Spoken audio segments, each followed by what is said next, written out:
Buzz Gujarati news તમારા શહેરથી લઈને દેશ વિદેશ સુધીની સાચી અને ઝડપી ખબર. બાઝ ગુજરાતી ન્યૂઝ હર હંમેશ સત્યની સાથે.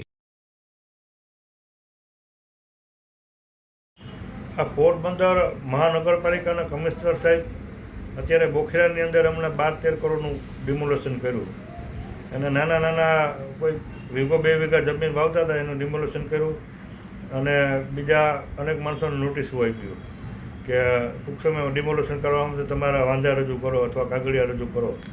તો નાના માણસોને ગરીબ માણસોને જ ડિમોલેશન કરવાના છે. હું તમને કહું કે આ તમને આ જ દેખાય કે 50 વારનું મકાન હોય એ દેખાય, પછી કોઈ માલધારી હોય એને 1.5 વીઘાનો વાડો કોઈ ને ઢોર બાંધતા હોય તમને એ દેખાય છે. તો 1-2 વીઘાનું દબાણ કર્યું હોય ને 2-5 વીઘા વાવતા હોય ને એમાં ગુજરાન તો એ દબાણ દેખાય છે. પછી વર્ષોથી માણસો મકાનમાં રહેતા હોય અને 30 વર્ષથી લાઇટ કનેક્શન આપ્યું હોય, આ તે મત લેતા હોય, નેતાઓ મત લેતા હોય, તો એ દબાણ તમને દેખાય છે. તો મારું કહેવાનું છે તમને મોટા માથાને ત્યાં જવામાં તમને તકલીફ શું પડે છે?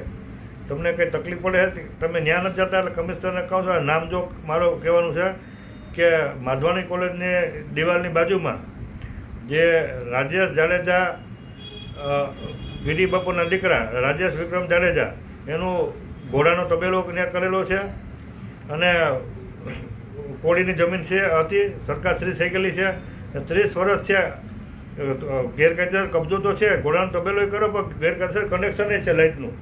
એટલે તમારી જો તે ઓખાત હોય ને જો તમે ડિમોલેશન કરશો ને તો કમિશનર સાહેબને હું કહું છું કે હું તમને ફૂલ હારથી સ્વાગત કરવા આવીશ અને તમને અભિનંદન આપીશ. અને જો તમે નાના માણસોનું કોઈ ડિમોલેશન કરી મને ખબર પડી ને કોઈ મારી પાસે આવશે ને મને જાણ થાય તો તમે આ ડિમોલેશન કરશો એ પહેલાં હું તમને હે ને બંગડી આપીશ અને તમને સાડી પણ આપી જઈશ તમને કે તમે સાડી બંગડી બે પહેરી લ્યો.